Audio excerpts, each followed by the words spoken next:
الحمد لله الذي أنزل على عبده الكتاب ولم يجعل له عوجا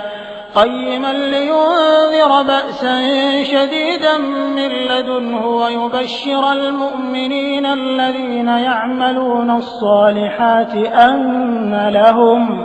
أن لهم أجرا حسنا ماكثين فيه أبدا وينذر الذين قالوا اتخذ الله ولدا ما لهم به من علم ولا لآبائهم